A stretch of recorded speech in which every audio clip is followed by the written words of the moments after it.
Thank you, sir. And yes, similarly, in a similar vein to Deputy Tudje, I have strong reservations about Jersey adopting what can only, I believe, be seen as a holier-than-thou attitude to other jurisdictions. There is no question, I think the slaughter of these animals is horrific. I personally would like to see the Faroe Islands stop this. And I don't see an excuse for it in today's age.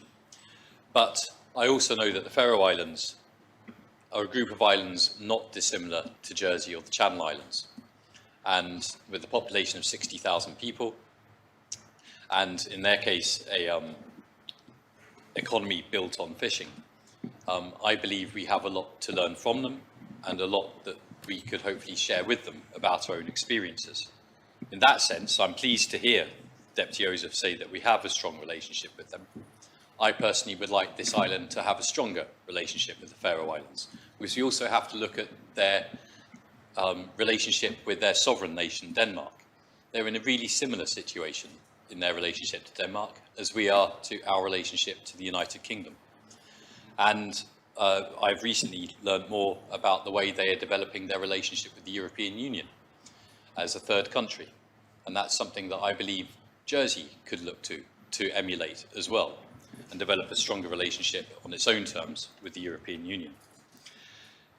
And all of this is said, sir, because, yes, I truly believe Jersey should have a much stronger relationship with the Faroe Islands. But it seems to me, despite what Deputy Joseph said about us having a good relationship already, I do worry that one of the most substantive acts of this assembly will be, in regard to the Faroe Islands, will be to criticise them. We'll be coming out of the starting line effectively by telling them off. And I don't think that's a solid foundation for building relationships on. Because, as Deputy Tudje quite rightly pointed out, there is plenty that other people may see to criticise in our own island.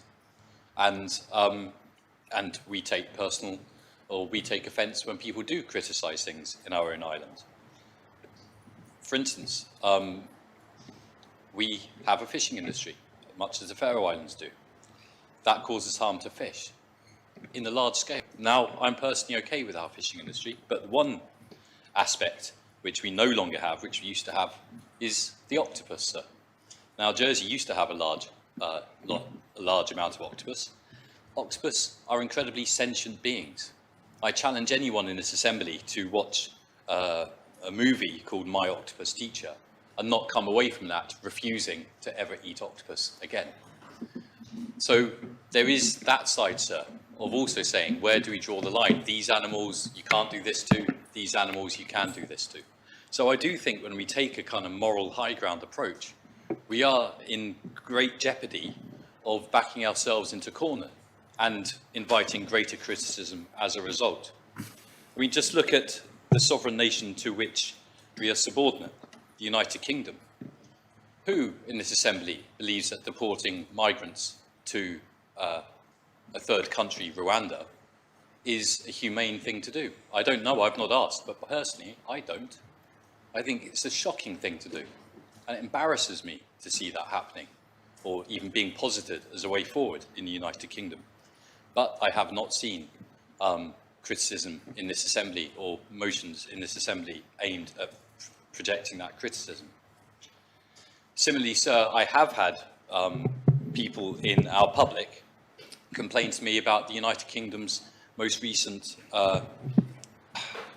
crackdown on protest, public protest, and the way the United Kingdom has made what we would see as a democratic right much, much harder. And I said, well, okay, but that's the United Kingdom. What's that got to do with us? We still allow protest in Jersey. He said, well, we have students in the United Kingdom who may wish to attend protests and find themselves subject to what I do believe and agree with this person is overly strict laws which ultimately are designed to stop protest in the United Kingdom. And so I think it is a morally very, very difficult place that this assembly will be walking into. And I say all of that whilst knowing that I cannot look at those pictures and say that it's, yes, the Faroe Islands should continue this practice. I don't believe they should. But I do strongly believe that we should have a closer relationship with the Faroe Islands.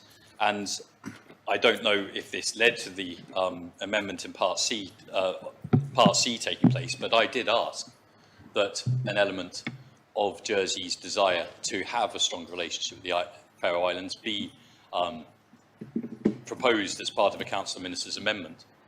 The final wording is not as strong as I would like it to have been. It still refers to the matter, or this matter, being the matter about dolphins. I just would like to see an amendment which just said, despite all of this, we are quite clear that we would like to build a stronger relationship with the Faroe Islands. So, sir, I am concerned. I think Jersey, like any society, has the wonderful sides and the not so wonderful sides. And if we criticise another country, another jurisdiction in this very, very public way, then I think we have to be prepared to take criticism ourselves. And we may hear it. We may find that a member of the Faroe Islands Assembly is, and I don't know this, is drafting a proposition right now against our financial services industry or something like this. And who could blame them? So I do think we should all bear this in mind when reaching for the pour button, which I believe I probably will be reaching for. But I do so with a really heavy heart, because I don't think this is helpful to Jersey developing its international identity and proving itself to be a friend of other nations, particularly nations which are so incredibly similar to our own, and from which we can learn a great deal. And I would hope that they might feel that they can learn from us. I'm not sure this is the right way for Jersey to conduct itself internationally, sir. Thank you. Deputy Lewis.